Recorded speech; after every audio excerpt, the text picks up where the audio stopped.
Bueno, ahora con miras al segundo parcial y al examen final, eh, se va a evaluar la capa de red, la capa de nivel 3, que seguramente en el grupo SA ya, ya lo deben haber avanzado, incluso supongo que hasta terminado, ¿no?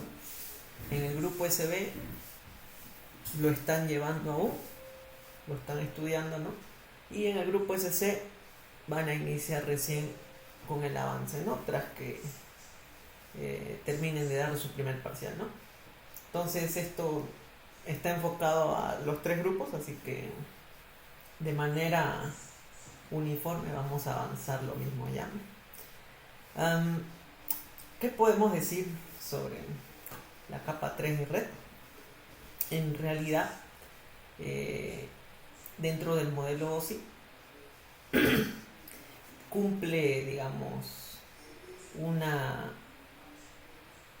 cumple funciones muy importantes dentro de esta arquitectura de red, ¿no? De este modelo de red, ¿no? Eh, que tiene que ver en relación a la interconexión de los dispositivos, los hosts y dispositivos intermediarios, etcétera, ¿no? Gracias a la capa de red, estos dispositivos se va a permitir que se localicen, ¿no? Y se comuniquen a la vez entre sí, ¿no? Inclusive si estos dispositivos no se encuentran dentro de una red local, dentro de una LAN, ¿no? Haciendo referencia a redes remotas, ¿no? Una comunicación entre dispositivos que no están en la misma red. Tiene mucho que ver también, o aquí veremos, estudiaremos en esta capa, lo que es el funcionamiento del dispositivo de red, como lo es el router, ¿no? Y las funciones que este desempeña, ¿no? Que este dispositivo desempeña, como es el enrutamiento o también llamado el encaminamiento, ¿no? Que si observamos, ¿no? Que están conectados entre sí estos dispositivos de red, van a formar un papel clave para el desarrollo del enrutamiento de los paquetes, ¿no?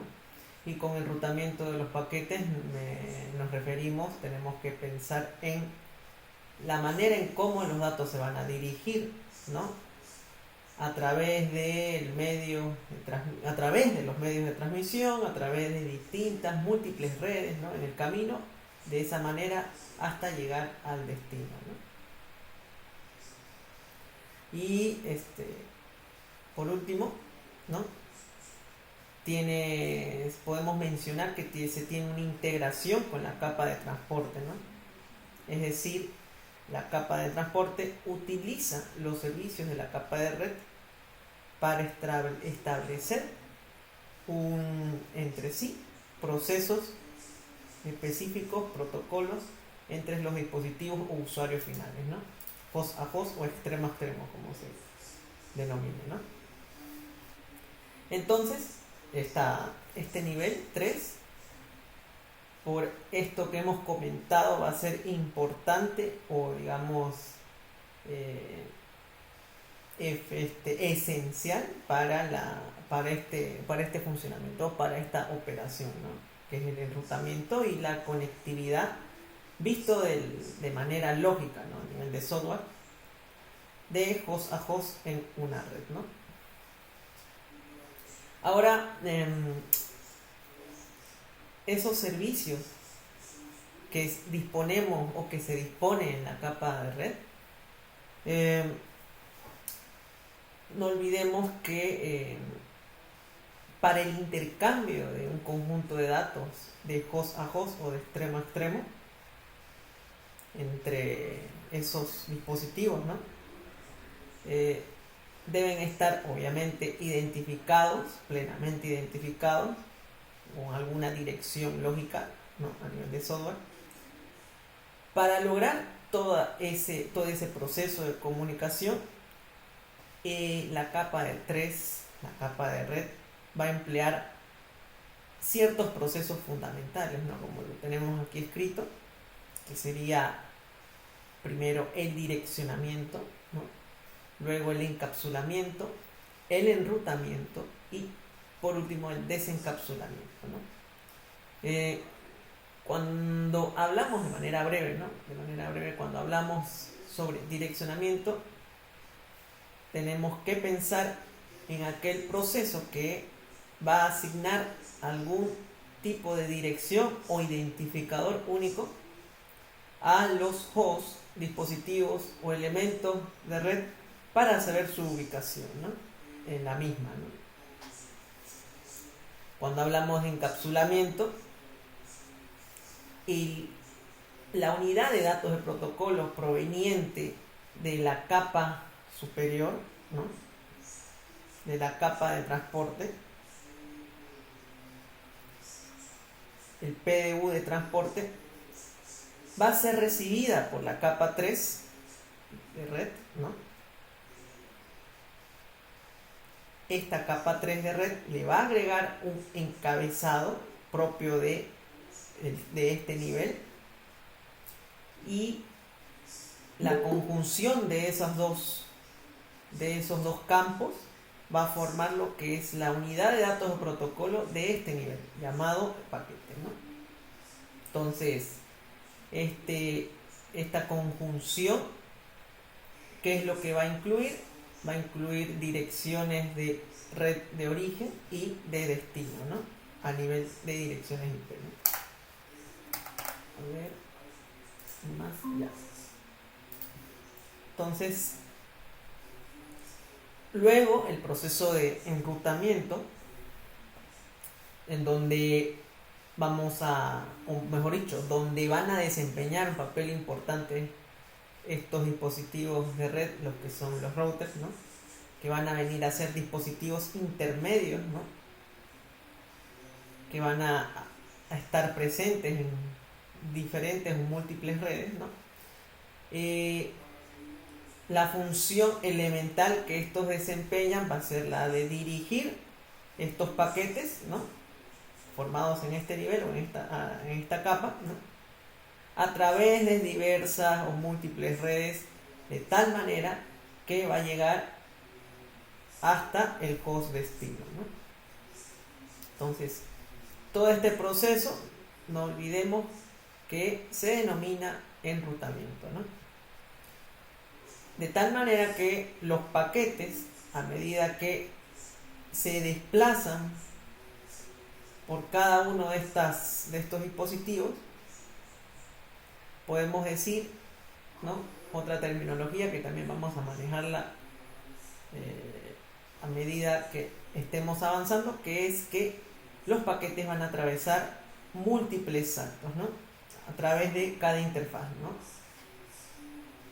Es decir, múltiples dispositivos intermedios, ¿no? De tal manera que alcanzan el destino manteniendo, ¿no? Los campos sin modificarse del paquete, ¿no? Del paquete IP. Por último, tenemos el proceso de desencapsulamiento, ¿no? Que lo que va a hacer es eliminar, es en realidad el proceso inverso del encapsulamiento. Lo que va a hacer es eliminar el encabezado que fue agregado en el punto o en el dispositivo origen, el encabezado IP que fue agregado en el dispositivo origen, y entregar el datagrama, el PDU de transporte, de tal manera que va a llegar al usuario final o a la aplicación final, ¿no?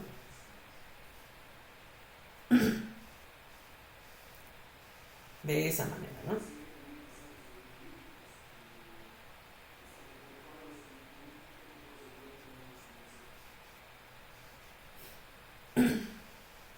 Entonces, esos 4 procesos podríamos resumirlo brevemente en estos 4 procesos fundamentales, que es lo que debería llevar a cabo, o lo que se lleva a cabo en una comunicación a nivel de capa 3 de red, ¿no?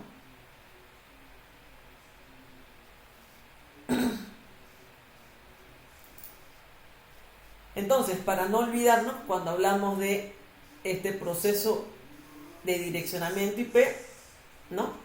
Si lo vemos desde el punto de vista, si tenemos aquí en la ilustración dos topologías o diversas topologías, en este caso una acá en esta sección y otra topología acá en el lado derecho, ¿no?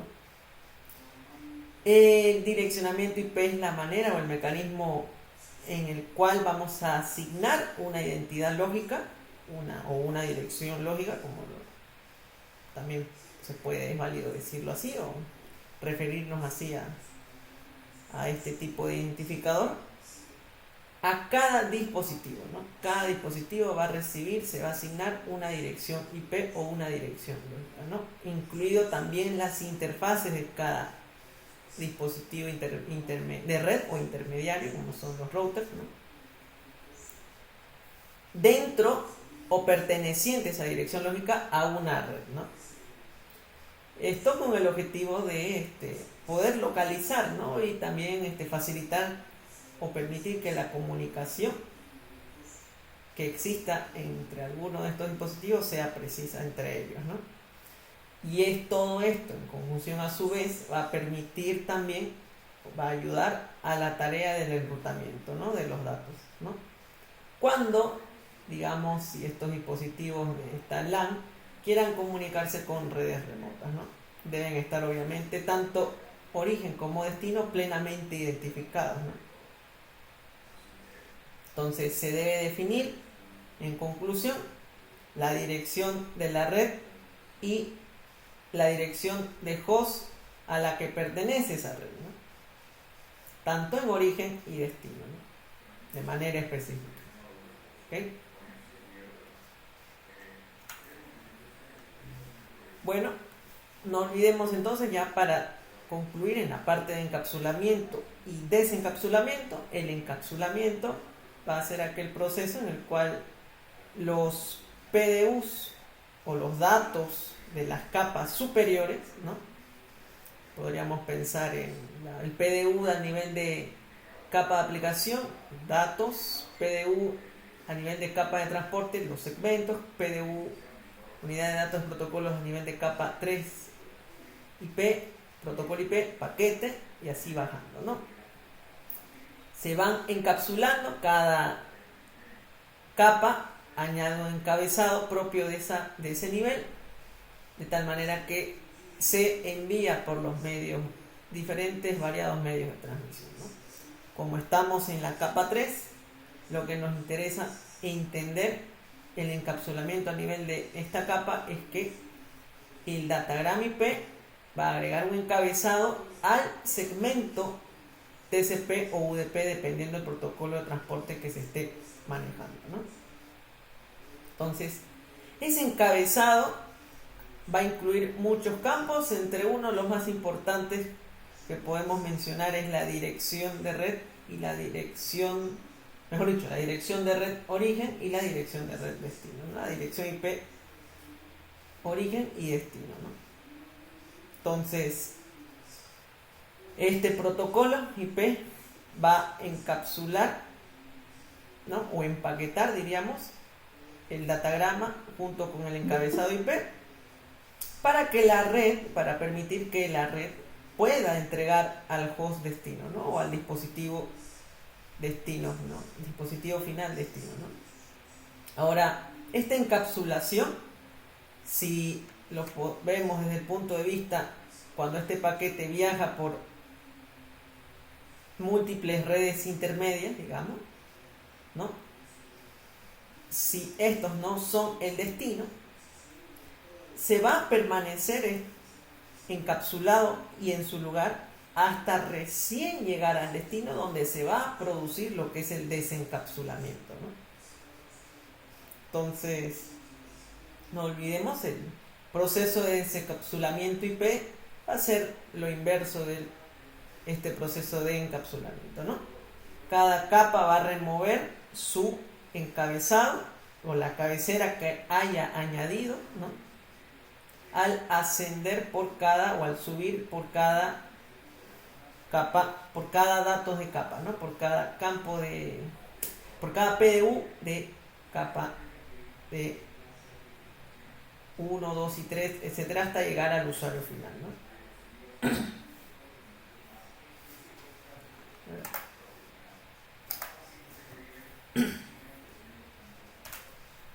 Y por último, el enrutamiento IP.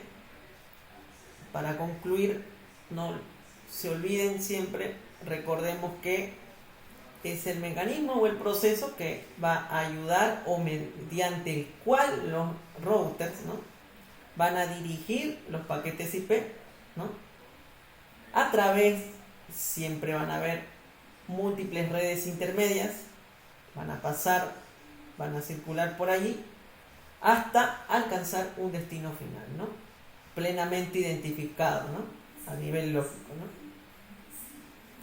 ¿Cómo lo hacen estos dispositivos de red, routers? Lo hacen a través del uso de tablas de enrutamiento, en el cual ellos van a determinar la mejor ruta, ¿no?, para cada paquete, ¿no? Siempre, y no olvidemos, basándose en la dirección IP destino, ¿no? Y además, adicionalmente, ¿no?, a través o la forma en cómo ellos escogen las rutas, a través de métricas en el cual escogen o deciden la ruta más apropiada por el cual enviar los datos, ¿no? Entonces, esa es la característica básica de este proceso de enrutamiento IP, ¿no?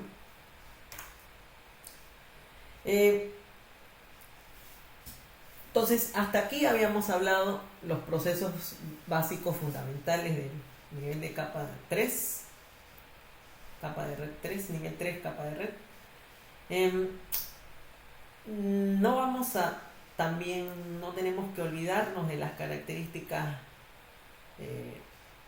que presenta o por las cuales se caracteriza lo que es el protocolo IP versión 4 de esta capa 3 de red, ¿no?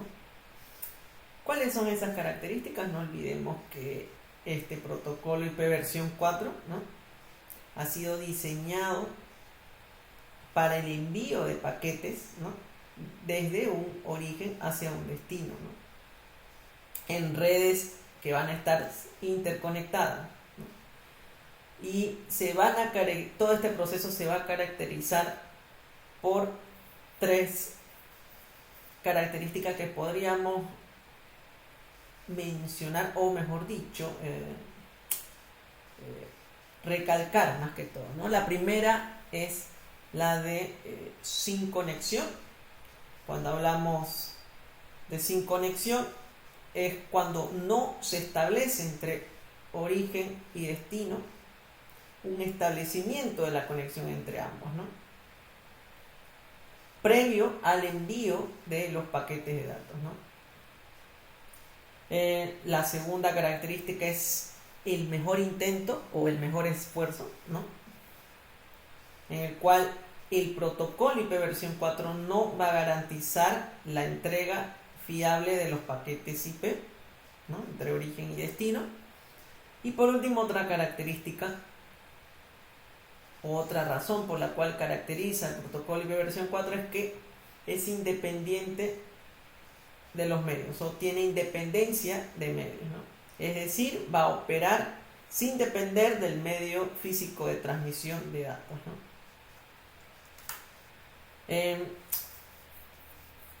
Profundizando un poco de manera breve sobre la primera característica sin conexión del protocolo IP versión 4, pues que este mismo va a operar sin conexión, ¿no? Y cuando decimos el protocolo IP versión 4 trabaja sin conexión o opera sin conexión, significa básicamente que los paquetes, ¿no?, que se envían desde el origen al destino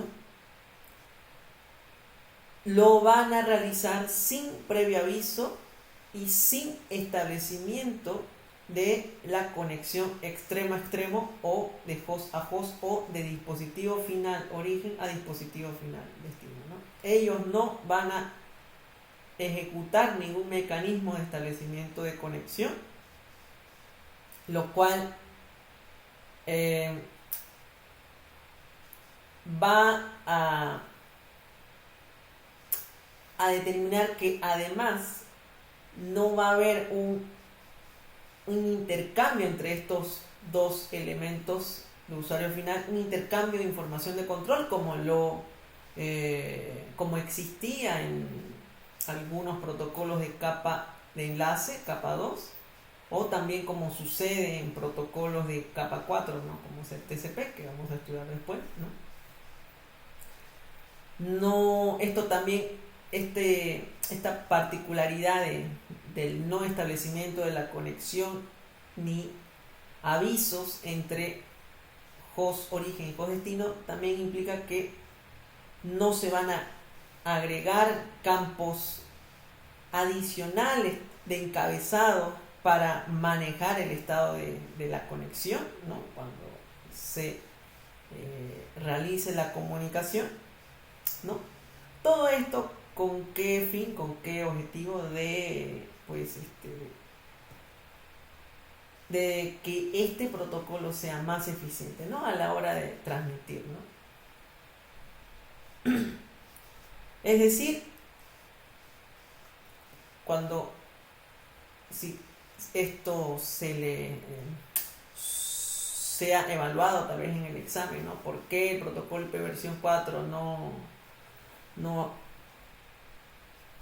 establece la conexión entre host origen a host destino o de host a host? Pues podemos decir o podemos justificar, ¿no? Que en realidad lo que está sucediendo es que estos elementos finales o dispositivos no van a establecer, ¿no? Tanto en origen y destino, una sesión lógica, ¿no?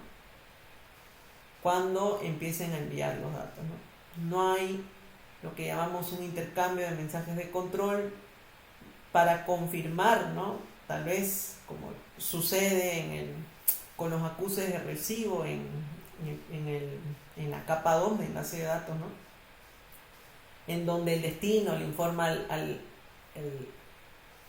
al origen, ¿no? Que está listo para recibir, o para negociar, digamos, ¿no?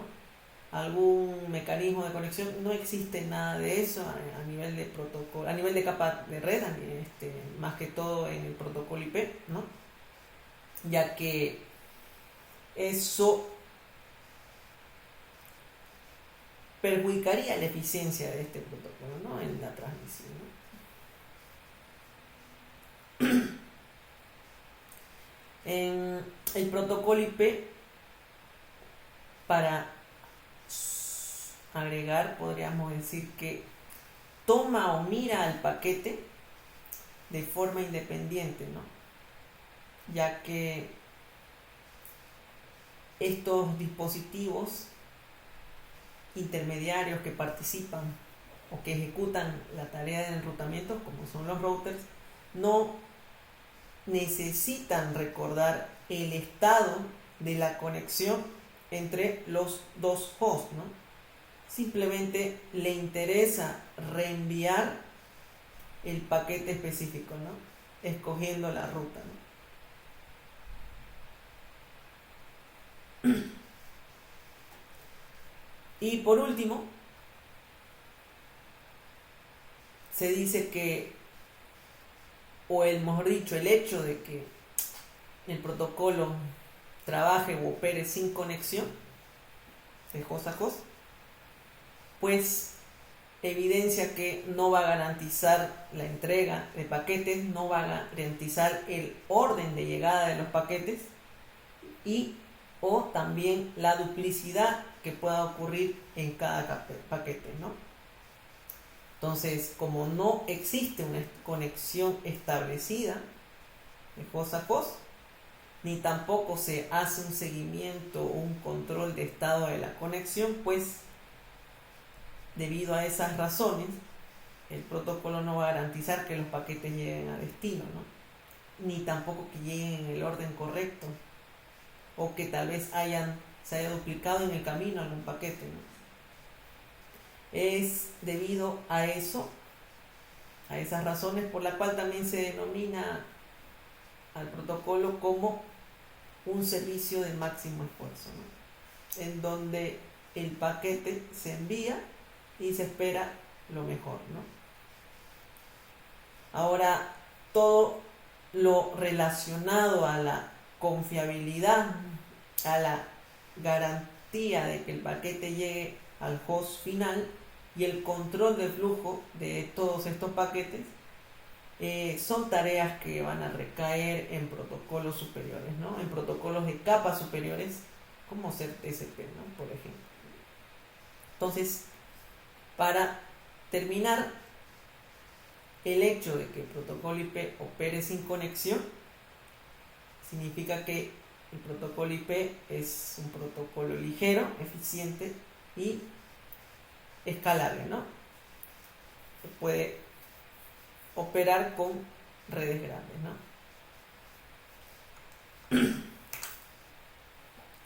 Se dice también que el protocolo IP versión 4 es un protocolo de mejor intento o máximo esfuerzo, ¿no?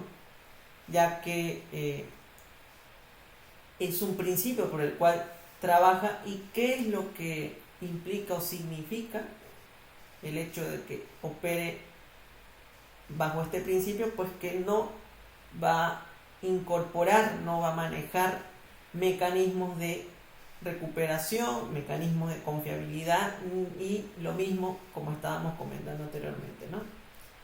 Ni garantizar la entrega de los paquetes, ¿no? Es decir, la función principal del protocolo va a ser de transportar los paquetes entre los hosts, ¿no? Con la menor sobrecarga, con el menor trabajo posible para la red, ¿no?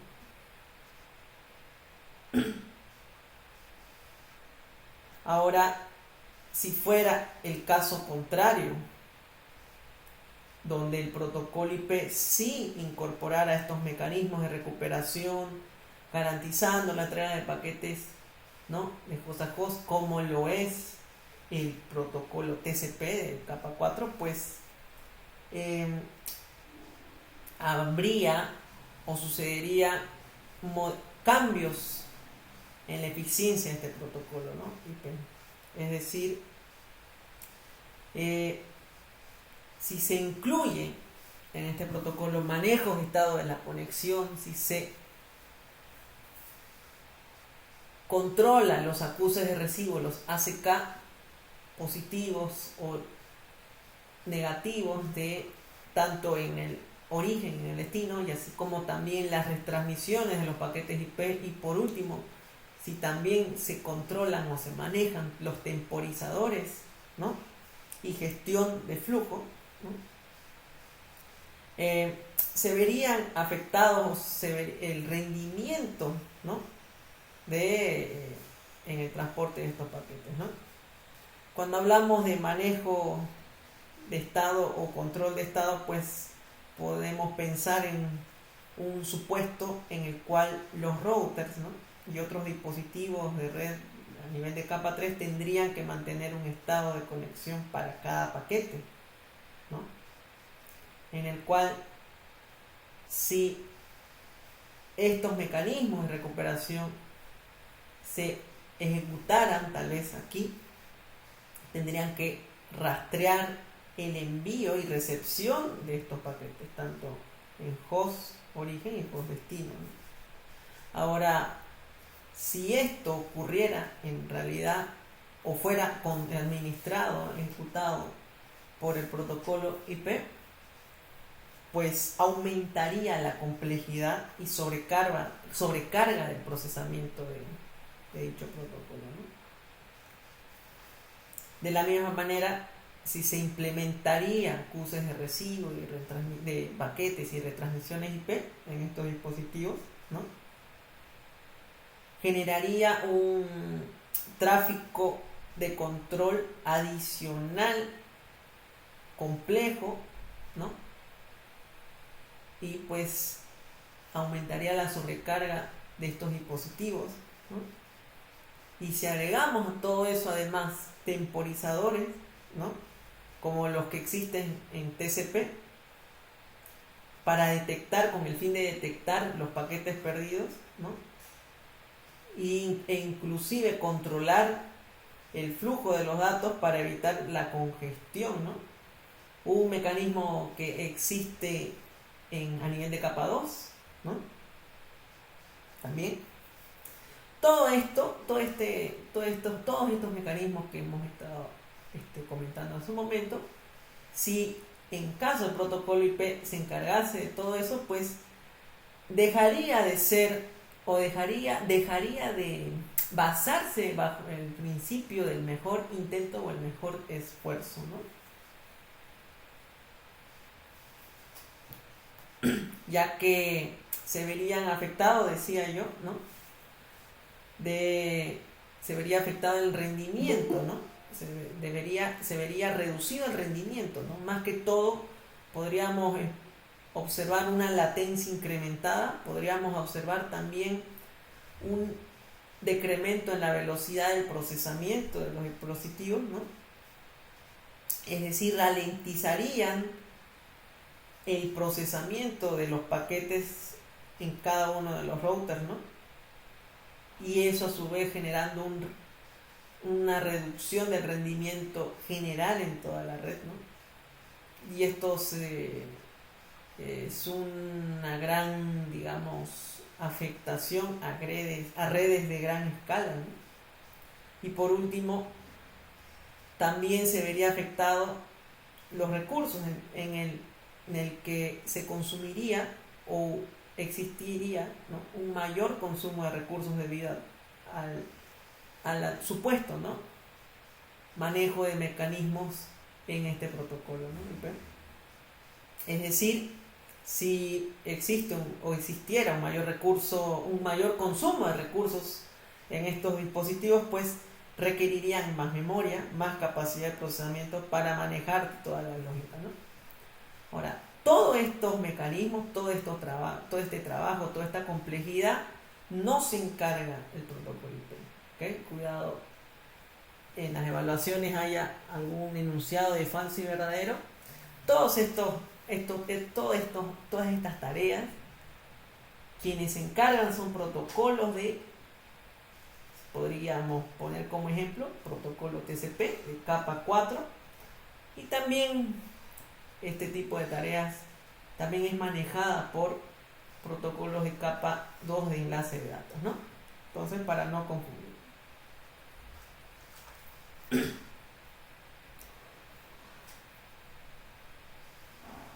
En otras palabras, ya para finalizar esta característica, o la razón por la cual la caracteriza este protocolo IP, pues no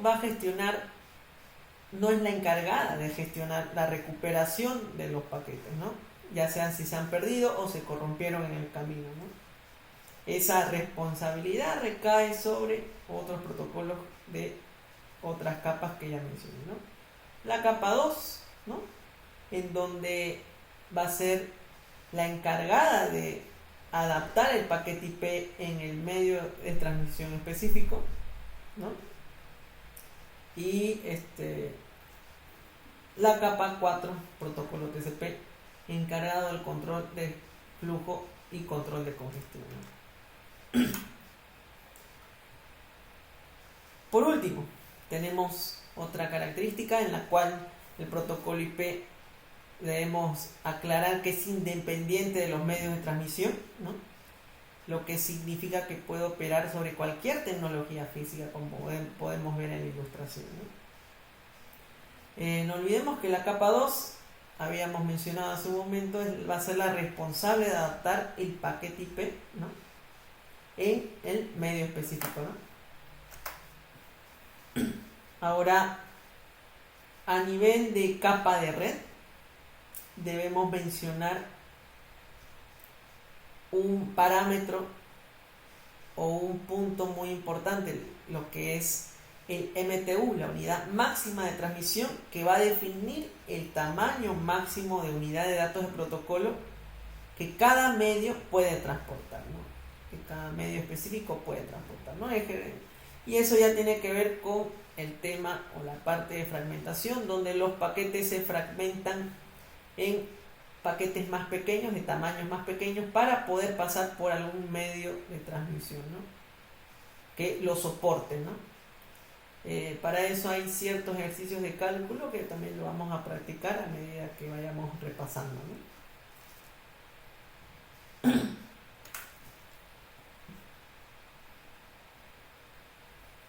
Bueno, con respecto al agrupamiento de dispositivos en redes, o en otras palabras, la segmentación de redes, ¿qué estrategias podemos emplear o qué beneficios nos convendría si nosotros realizamos la tarea de segmentación o de segmentar redes grandes en redes más pequeñas, ¿no? Ahora, en lugar de manejar una red global, ¿no?, sería más eficiente y tal vez más manejable incluso, ¿no?, segmentar, como decíamos, los dispositivos, los hosts, ¿no?, en redes más pequeñas, ¿no?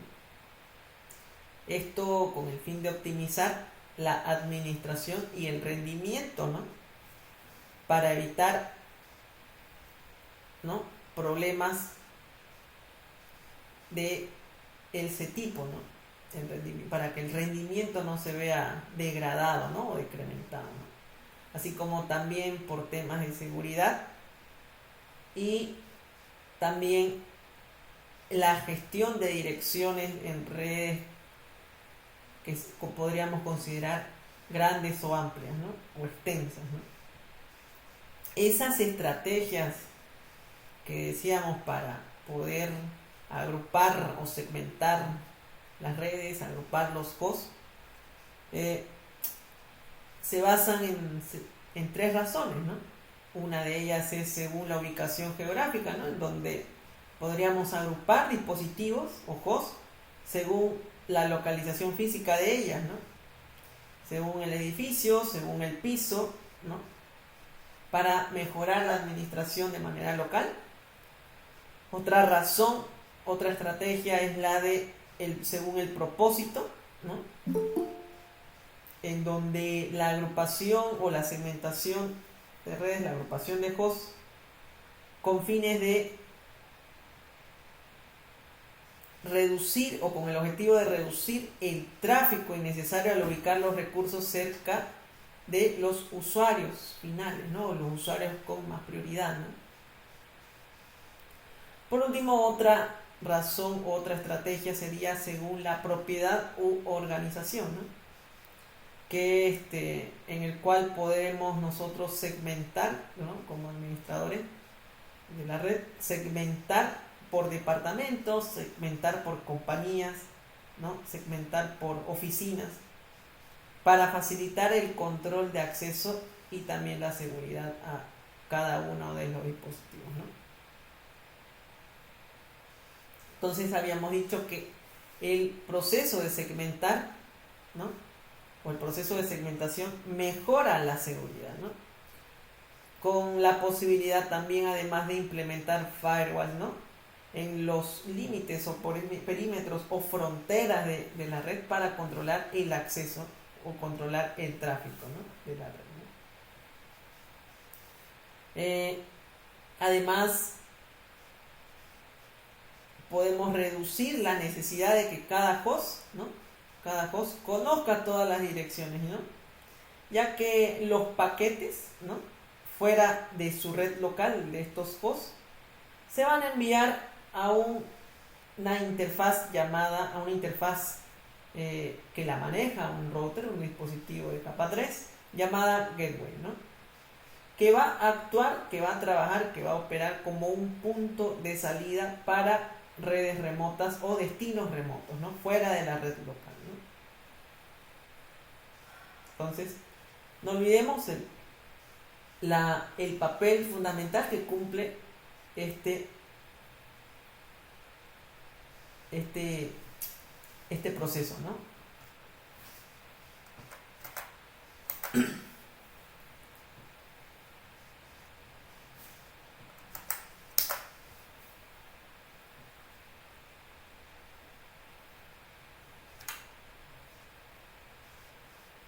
Bueno, tenemos ahora el direccionamiento IP jerárquico, ¿no? No olvidemos que el direccionamiento IP jerárquico es la base en cómo funciona la interconexión de redes, ¿no? Como por ejemplo la internet, etcétera, ¿no? Es decir, en lugar de dar a cada dispositivo una dirección única, podemos decir que las direcciones IP se van a estructurar en dos partes clave, ¿no? Una parte en la cual vamos a tener un identificador de red, ¿no? En el cual se va a definir en ella la red a la que pertenece el dispositivo, ¿no? Y un identificador de host, que va a ser la segunda parte, en el cual se va a definir o se va a especificar cuál es el dispositivo individual o específico dentro de esa red, ¿no?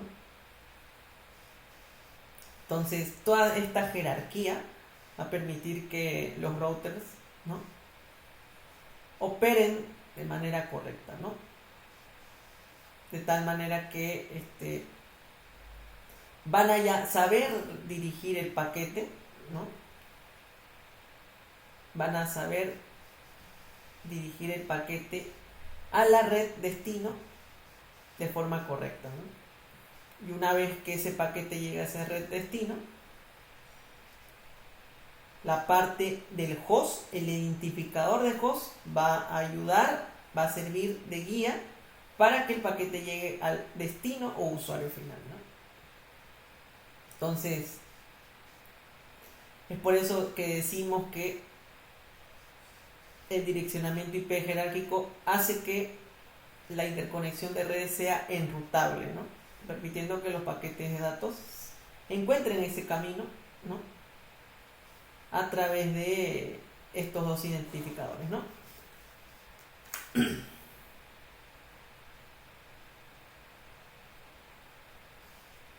Ahora, cuando hablamos de esos dos identificadores,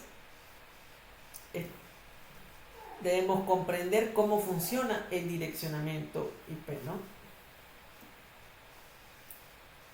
En este caso, aquí tenemos en la ilustración una composición de una dirección IP versión 4, ¿no?, en el cual se presenta la dirección IP y la máscara de su red, ¿no? La dirección IP y la máscara de su red. La dirección IP va a ser la 192.128.64.7. Tenemos 4 números en decimal separados por un punto, ¿no?, para los que recién están viendo esto por primera vez, ¿no? Luego tenemos una notación /24, ¿no?, en el cual vamos a decir, dentro de toda esta composición, cada número va a significar o va a representar un octeto, ¿no? En otras palabras, un octeto binario se va a convertir en un valor decimal, ¿no? O un valor decimal tiene una representación binaria de 8 bits también, ¿no? Podemos decirlo así, ¿no? En el cual aquí podemos ver la representación binaria de este valor decimal, 192, en donde la representación binaria se da de esta forma, ¿no? Lo mismo para el valor decimal 128, el segundo octeto, solamente tenemos un 1 binario en esta secuencia de 8 bits, o en esta cadena de 8 bits. El tercer octeto, es decir, este conjunto o este tercer conjunto de 8 bits, donde se representa el valor decimal 64, y por último el 7, ¿no? El cuarto octeto representado en binario en 8 bits de esta manera, ¿no? La máscara, luego tenemos la máscara de su red, /24, que lo que indica en realidad es los primeros 24 bits, ¿no? Es decir, los 3 primeros octetos, ¿no? Si aquí tenemos 4 octetos, ¿no?, vamos a tener 32 bits en total, ¿no? Ahora, con la máscara de subred nos va a indicar que los primeros 24 bits de estos 32 bits, los primeros 24 bits, de izquierda a derecha, ¿no?, van a corresponder a la parte de red, ¿no? Así como podemos identificar acá la representación en binario de la máscara de subred. En otras palabras, esta es mi notación decimal y aquí tenemos la representación en binario de la máscara de subred. Los primeros 24 bits, es decir, el primer octeto, el segundo octeto y el tercer octeto establecidos en 1 binario. Luego, si realizamos una operación AND bit a bit, ¿no?, entre la dirección IP y la máscara de subred en representación binaria, ¿no?, así como lo podemos ver acá en la ilustración, vamos a obtener o vamos a hallar la dirección IP de red, ¿no? En cual manera, si hacemos una operación bit a bit con el operador AND, tenemos que el cuarto octeto va a resultar en una representación binaria o mejor dicho, en una representación de 0 binario, ¿no?, como resultado. De tal manera que si todos estos 4 octetos lo llevamos a una representación en valor decimal, vamos a terminar hallando esta dirección IP de red, ¿no?, la 192.128.64.0, ¿no? Entonces, si aquí tuviéramos otra máscara de subred, barra, digamos, 25, por ejemplo, tendríamos que llenar, o mejor dicho, tendríamos que representar, si quisiéramos, en binario, de tal manera que los 25 primeros bits de izquierda a derecha van a estar establecidos en 1 binario, ¿no? Lo mismo, si tuviéramos barra 22, por ejemplo, tendríamos que, en representación binaria, en 1 binario más que todo, colocar, ¿no?, o escribir 1 binario los primeros 22 bits, ¿no?, hasta acá, por ejemplo, ¿no? Entonces, de esa manera podemos representar en binario la máscara de subred, ¿no? Ahora, al hacer esta operación encontramos la dirección de red, ¿no? Además que vamos a poder hallar la parte de host, ¿no? Si los primeros 24 bits pertenecen al campo de red o a la parte de red, de los 32 bits totales, los 8 bits restantes, es decir, el cuarto octeto, este de acá, va a representar a la parte de host, ¿no? Entonces vamos a tener 8 bits dedicados para el campo de host, ¿no? Y es la manera en la cual nosotros podemos calcular el número de hosts, o mejor dicho, de direcciones IP que se pueden disponer con esta máscara de subred, ¿no? Así como también la cantidad de números de IP para host, ¿no? Entonces, si podemos ir a la calculadora, tenemos 8 bits para la parte de host, ya que la parte de red ya está identificada con esta notación, barra 24. Si nosotros en base 2 elevamos el número de bits dedicados a host, al campo de host, es decir, 8, ¿no?,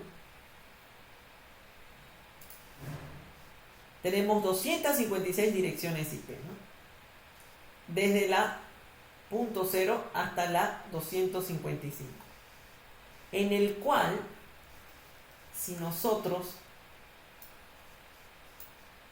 y ya de una vez recalcamos que van a haber 2 direcciones reservadas, ¿no?, que no debemos usar para host. ¿Cómo sabemos de estas 256 direcciones IP de esta dirección IP de red, la 192.128.64.0? ¿Cuántas direcciones de host se disponen? Pues mediante mejor dicho, reservando unas dos direcciones a esas 256 direcciones, ¿no? Esas dos direcciones vendría a ser la dirección de red, es decir, la 64.0 y la 64.255, ¿no? De las cuales el rango de host vendría a ser desde la punto .1 hasta la punto .254, ¿no? Y desde la punto .1 hasta la punto .254 vamos a tener 254 direcciones para utilizar para asignar a host, ¿no? Aclarar eso acá en la ilustración, ¿ok? Entonces no olvidemos tanto la dirección .0 y la .255, es decir, la primera dirección del rango y la última dirección IP del rango de esta máscara de subred, son direcciones que tienen usos especiales, ¿no? Para la dirección de red y la dirección de broadcast, ¿no? Tenemos otro ejemplo por acá.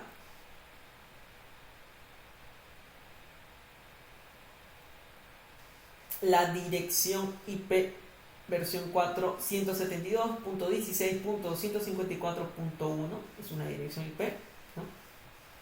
No olvidemos siempre cada valor decimal podemos representarlo de forma binaria, ¿no? No olvidemos cada número es un octeto, ¿no? El primer octeto de izquierda a derecha, segundo octeto, tercer octeto y cuarto octeto, ¿no? Y en total, ¿cuántos bits se compone una dirección IP versión 4? De 32 bits, ¿no? Entonces, aquí otra ilustración en la cual tenemos una dirección, la 192.168.18.57, se compone de 32 bits. ¿Qué máscara es? Máscara 24, ¿no? Ya que los primeros 3 octetos pertenecen a la porción de red, es decir, si pertenecen a la porción de red, estamos queriendo decir que son los primeros 24 bits que pertenecen a la porción de red, ¿no? Y lo podemos identificar en una notación CIDR con /24, como habíamos visto en la anterior ilustración, ¿no? De tal manera que los 8 restantes, los 8 bits restantes de la derecha, del lado derecho, van a pertenecer a la porción de host, ¿no? Entonces, esta es la composición de una dirección IP versión 4 completa, ¿no? Bueno,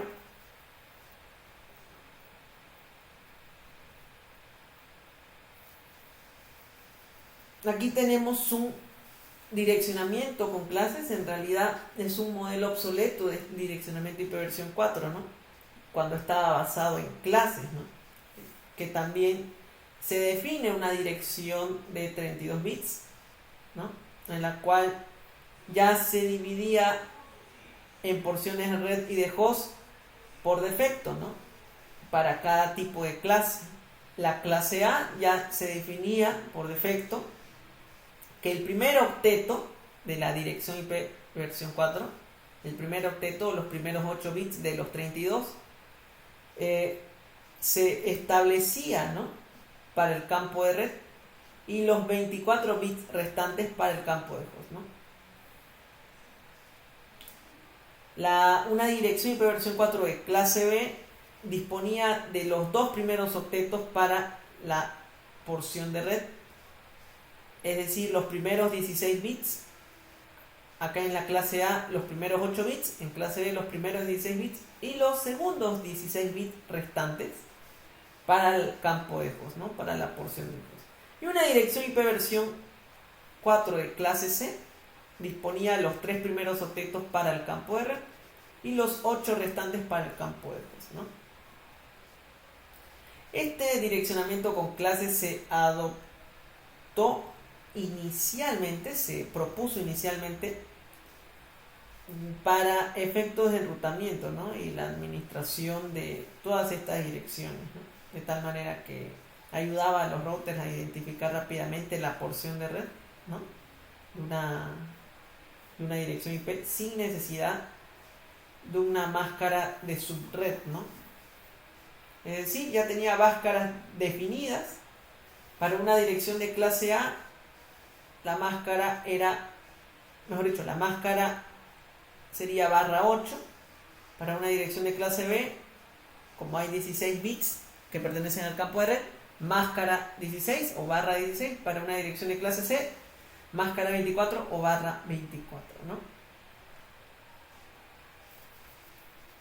Entonces, esto era adecuado para equipos o dispositivos de enrutamiento en aquella época cuando se propuso este direccionamiento con clases, ¿no? De tal manera que también el hecho de clasificarlo por clases o organizarlo por clases permitía, ¿no?, categorizar si una red era grande, mediana o pequeña, ¿no?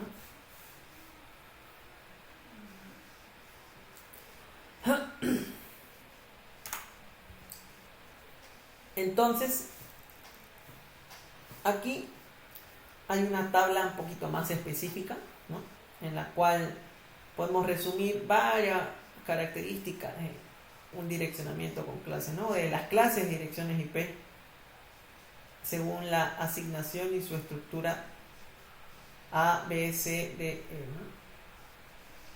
Entonces aquí tenemos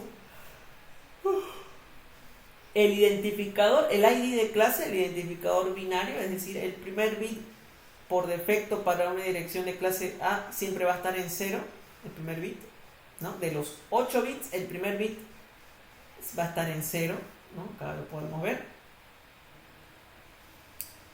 El primer bit de izquierda a derecha, ¿no? Para clase B va a estar definido en 1, 0, para clase C 1, 1, 0, para clase D 1, 1, 1, 0, etcétera, etcétera, ¿no? Igual para clase B. La columna del número de bits para red, ¿no?, o número de bits para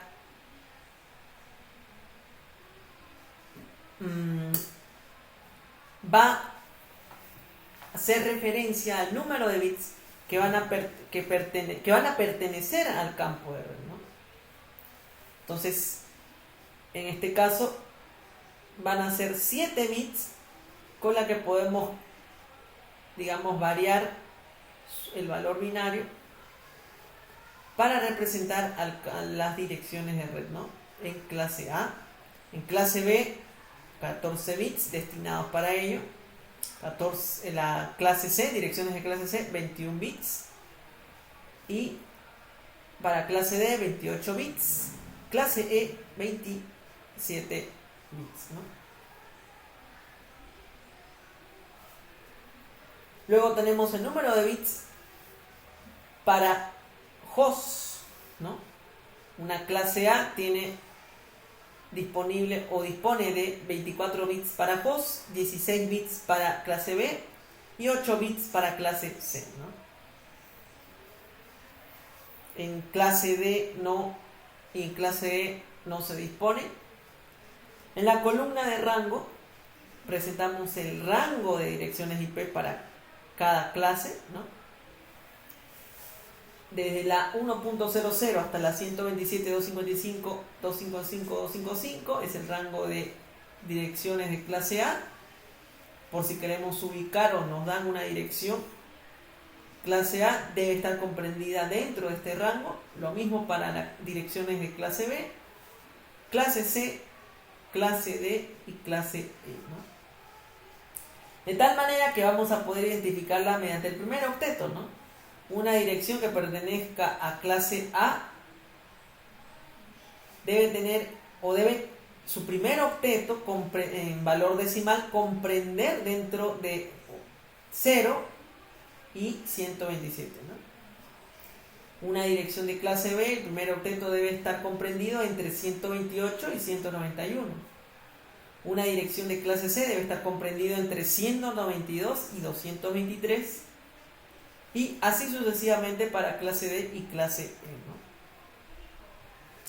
Tenemos número de redes posibles. Esto es permitido, o esto es posible poder calcularlo al al poner o al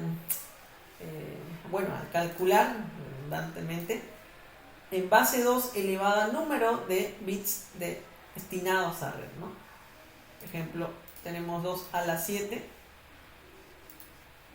128 redes posibles con una dirección, o mejor dicho, con una clase A IP. Si disponemos de 14 bits, en el caso de clase B, tenemos o vamos a poder hacer incluso hasta 2 elevado a la 14, 16.384 redes posibles, ¿no? De manera teórica, por clase.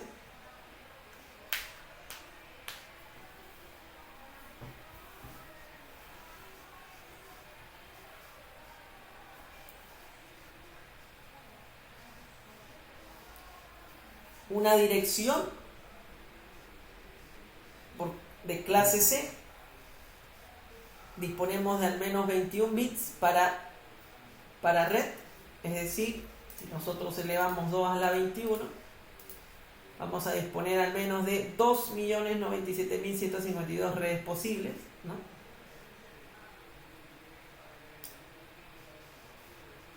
Ahora, en el caso de número de hosts posibles, vamos a trabajar con, mejor dicho, en base 2 y elevarlo al número de bits destinados para hosts, ¿no?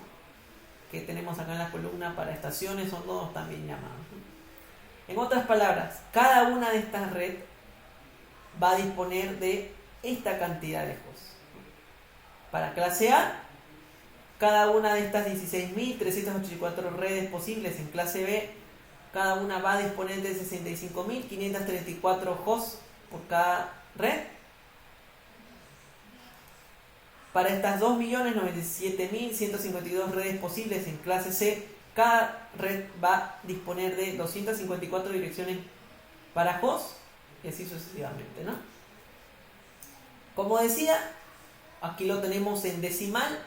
La máscara de subred por defecto para cada clase A, B, C, en este caso /8, en decimal se representa en esta manera, ¿no? Para clase B, /16, en decimal se representa de esta manera, y para clase C, en decimal se representa de esta manera, ¿no?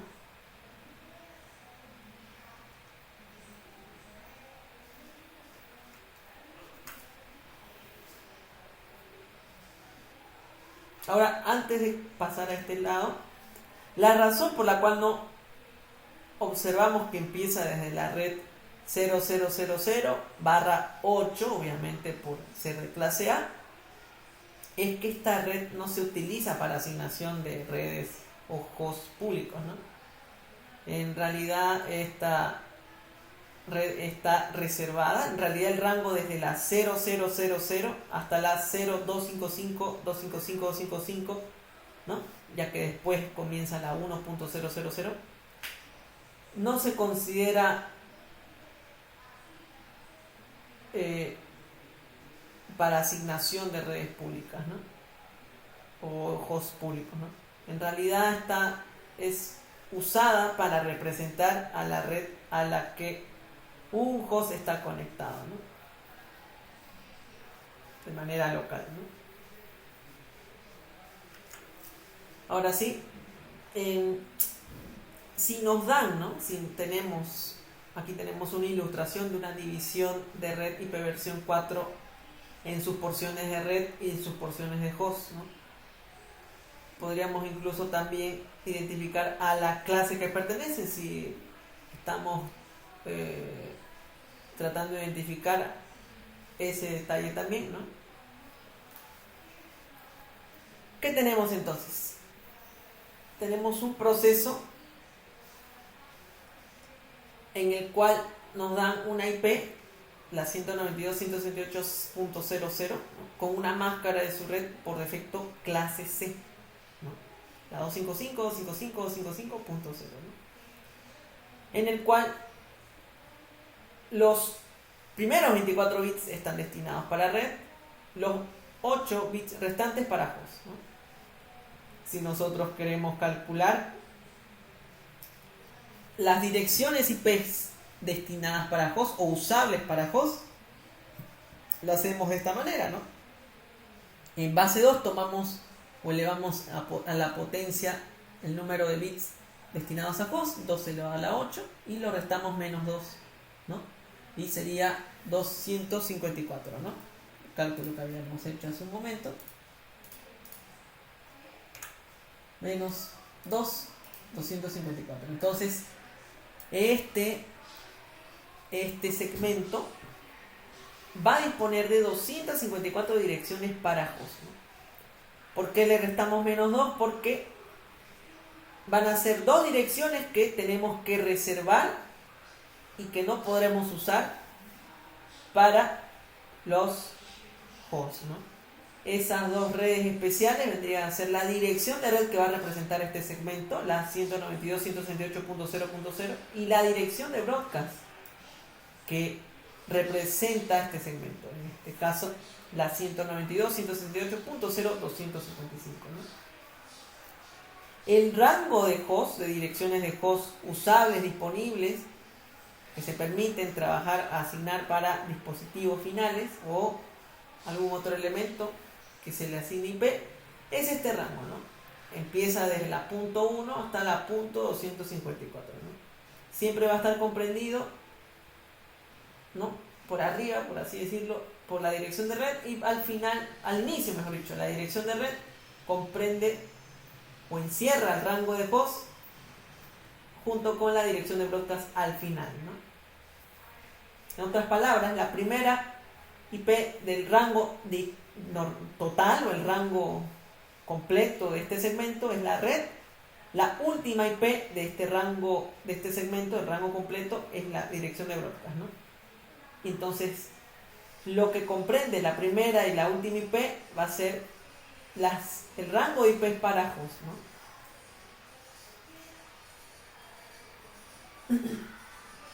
Entonces no olvidemos, la primera y la última IP no pueden ser asignadas a un host, ¿ya?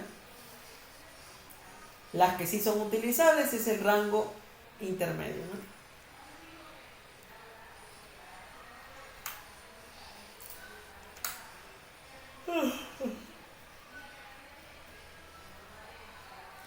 Bueno, ya para terminar, continuamos mañana.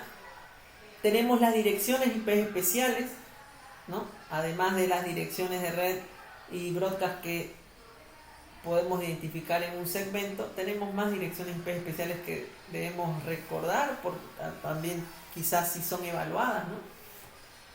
Una de ellas, la dirección de broadcast, que habíamos hablado de ello, ¿no?, que va a ser o va a representar, o es mejor dicho, es un tipo de mensaje, un tipo de difusión en el cual va destinado hacia todos los nodos, todos los hosts de la red local, de la LAN, ¿no? Este tipo de difusión no se enruta más allá de ese segmento local propio, ¿no?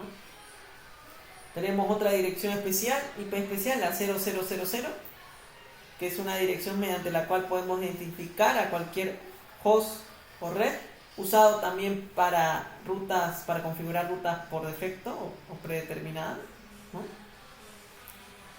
Como dirección de origen, esta dirección IP indica cualquier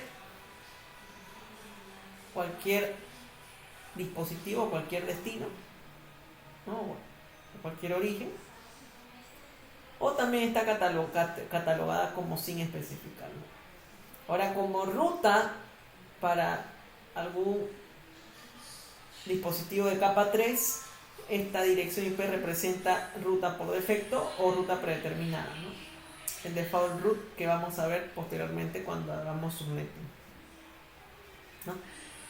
Que el significado de rutas por defecto, o mejor dicho, para qué es usado en las rutas por defecto, pues para enviar paquetes a redes que no están especificadas en la tabla de enrutamiento. En otras palabras, para enviar el paquete IP a cualquier red destino, ¿no?, si lo usamos en un enrutamiento estático, ¿no?, que también vamos a hablar posteriormente. Si tenemos, ¿no?, una dirección en el cual los bits que pertenecen al campo de host están establecidos en 0, ¿no?, va a identificar una red o tal vez una subred, ¿no?, donde todos los bits de la porción de host están en 0 en decimal y también en binario. Puede entonces que esa dirección se trate de una dirección de red, ¿no? En este caso, la 147.156.0.0 pertenece a una dirección de clase B, ¿no?, si lo vemos desde el punto de vista de direccionamiento con clases, ¿no? Clase B, ¿no?, está comprendida en este rango. Cuando una dirección está establecida, los bits que pertenecen al host en 1 binario y en decimal el equivalente sea esto, digamos, seguimos una dirección de clase B, donde la parte de host son los últimos 16 bits, acá arriba la parte de host son los últimos 16 bits y están establecidos los hosts en 0 binario, por eso es que el tercer y el cuarto octetos están en 0. Caso contrario, si están establecidos la parte de host, los bits de host en 1 binario, la representación decimal sería pues 255, 255, ¿no?, en el tercer y cuarto octeto. Ahora, esta sería también otra dirección especial reservada, así que no debe ser usado para host. Si tenemos que la parte de red